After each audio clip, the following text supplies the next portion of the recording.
رات انہوں نے گھوڑوں کو آرام دیا۔ یہ عربی گھوڑے تھے جو تھکے ہوئے بھی تازہ دم لگتے تھے۔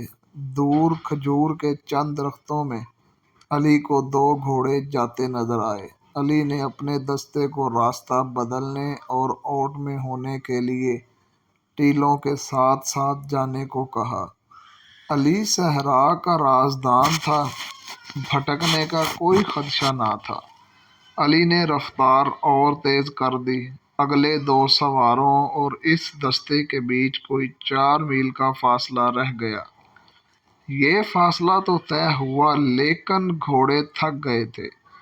وہ جب کھجوروں کے درختوں تک پہنچے تو دو سوار کوئی 2 میل دور مٹی کے ایک پہاڑی کے ساتھ ساتھ جا رہے تھے۔ ان کے گھوڑے بھی شاید تھک گئے تھے۔ دونوں سوار اترے اور نظروں سے اوجھل ہو گئے۔ وہ پہاڑیوں کے اوٹ میں بیٹھ گئے ہیں، علی نے کہا اور راستہ بدل دیا۔ فاصلہ کم ہوتا گیا اور جب فاصلہ کچھ 100 گز رہ گیا تو وہ دونوں بندے اوٹ سے باہر آئے۔ انہوں نے گھوڑوں کے سرپٹ دوڑنے کا شور سن لیا تھا۔ وہ دوڑ کر غائب ہوئے۔ علی بن سفیان نے گھوڑے کو ایڑی لگائی۔ تھکے ہوئے گھوڑے نے وفاداری کا ثبوت دیا اور اپنی رفتار تیز کر دی۔ باقی گھوڑے بھی تیز ہو گئے۔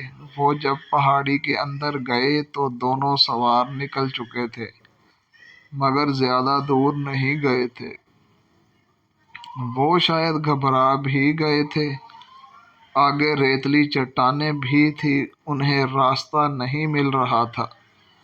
کبھی دائیں جاتے کبھی بائیں۔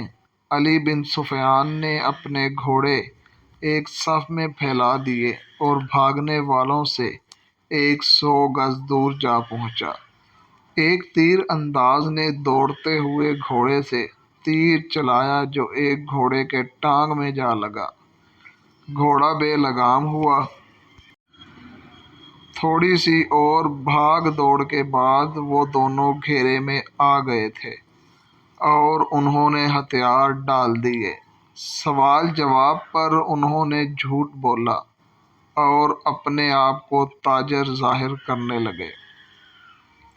لیکن جیسے ہی تلاشی لی گئی تو وہ تحریری پیغام مل گیا جو ناجی نے اس کو دیا تھا۔ ان دونوں کو حراست میں لے لیا گیا، گھوڑوں کو آرام کا وقت دیا گیا اور پھر یہ دستہ واپس آ گیا۔ سلطان صلاح الدین ایوبی بڑی بے چینی سے ان کا انتظار کر رہا تھا۔ دن گزر گیا، رات بھی گزرتی جا رہی تھی۔ آدھی رات گزر گئی، ایوبی لیٹ گیا اور اس کی آنکھ لگ گئی۔ سحر کے وقت دروازے پر ہلکی سی دستک پر ایوبی کی آنکھ کھل گئی۔ دوڑ کر دروازہ کھولا تو علی بن سفیان کھڑا تھا۔ اس کے پیچھے 8 سوار اور وہ 2 قیدی کھڑے تھے۔ علی اور قیدیوں کو سلطان نے اپنے سونے کے کمرے میں ہی بلا لیا۔ علی سلطان کو ناجی کا پیغام سنانے لگا۔ پہلے تو سلطان کے چہرے کا رنگ ہی پیلا پڑ گیا، پھر جیسے خون جوش مار کر سلطان کے چہرے اور آنکھوں میں چڑھ گیا۔ ناجی کا پیغام خاصا طویل تھا۔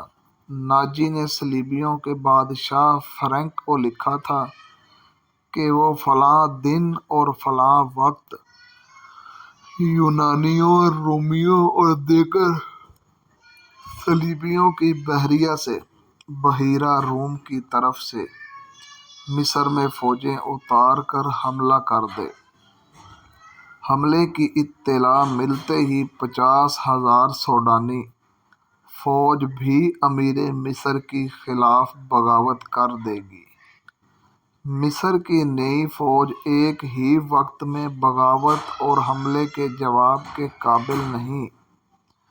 اس کے عوض ناجی نے تمام تر مصر یا مصر کے ایک بڑے حصے کی بادشاہت کی شرط رکھی تھی۔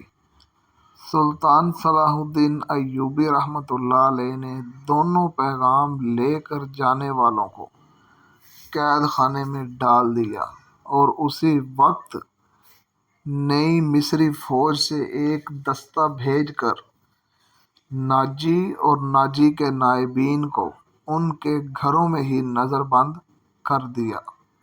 ناجی کے حرم کی تمام لڑکیاں آزاد کر دی گئی۔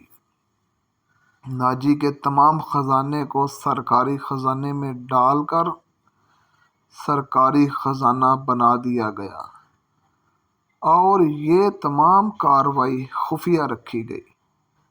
سلطان صلاح الدین ایوبی رحمۃ اللہ علیہ نے علی کی مدد سے اس خط میں جو پکڑا گیا تھا حملے کی تاریخ مٹا کر اگلی تاریخ لکھ دی۔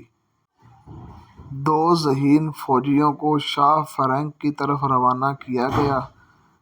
ان دونوں فوجیوں کو یہ ظاہر کرنا تھا کہ وہ ناجی کے پیغمبر ہیں۔